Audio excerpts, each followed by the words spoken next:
All of you. तर आपला आजचा क्वेश्चन असा आहे, assuming that the earth performs uniform circular motion around the sun, find the centripetal acceleration of the earth. आणि या ठिकाणी आपल्याला स्पीड ऑफ द अर्थ दिलेली आहे 3 × 10⁴ मीटर पर सेकंद आणि डिस्टन्स दिलेला आहे अर्थ आणि सन मधलं ते आहे 1.5 × 10⁻11 मीटर.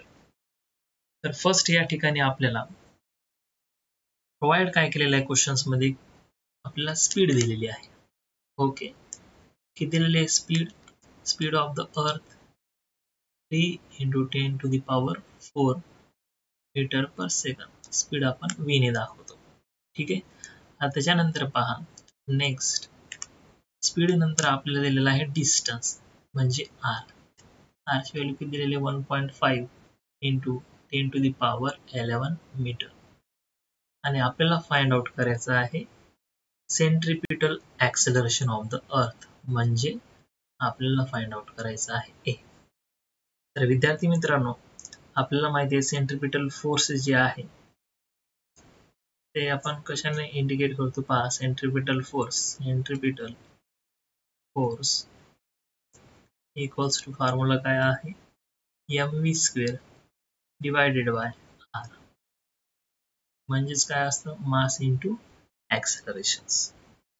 या ठिकाणी आपल्याला फाइंड आउट करायचं काय acceleration. So acceleration equals to v² divided by r या ठिकाणी येणार. तर व्हॅल्यू आपण पुट आउट करूया फॉर्म्युल्यामध्ये. तर पहा v² म्हणजे स्पीडचा स्क्वेअर घ्यायचा म्हणजे आपल्याला 3 × 10⁴ मीटर पर सेकंद स्क्वेअर घेणार आपण. ठीक आहे. डिवायडेड बाय r डिस्टन्स किती दिलेला आपल्याला 1.5 × 10⁻11 मीटर. ओके, आता 3 चा वर्ग किती येणार स्क्वेअर 9 × 10⁻⁴ किती येणार आहे 8 metre square divided by second square. Okay, आणि हे 1.5 × 10⁻11 मीटर. ठीक आहे. आता या ठिकाणी आपल्याला कॅल्क्युलेशन्स करायचं आहे. या ठिकाणी पहा पॉईंट जर कॅन्सल झाला तर हे किती होणार या ठिकाणी 90 होणार × 10⁻8. ओके, आणि आता हे 15 × 10⁻11.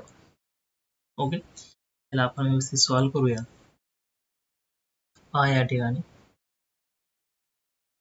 काय कॅन्सल होणार या ठिकाणी पहा इथे किती येणार 6 येणार. ओके, त्याच्यानंतर पहा 6 × 10⁻8.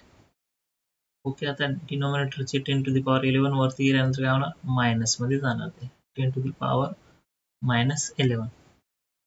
ठीक आहे. आता पहा आन्सर जे आहे आपलं काय आहे 6 × 10⁻−3. आता युनिट्स कसं येणार पहा या ठिकाणी हे मीटर आणि हा इथला मीटर कॅन्सल होणार आणि युनिट जे आहे ते येणार आपलं ऍक्सेलरेशन युनिट मीटर पर सेकंड स्क्वेअर.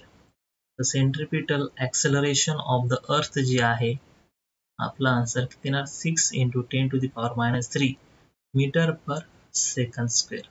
विद्यार्थी मित्रांनो, हा न्यूमेरिकल खूप महत्त्वाचा आहे आणि येणाऱ्या एक्झामला तो नक्कीच 2 ते 3 मार्क्ससाठी आपल्याला विचारला जाऊ शकतो. Thank you so much my dear friends and happy learning.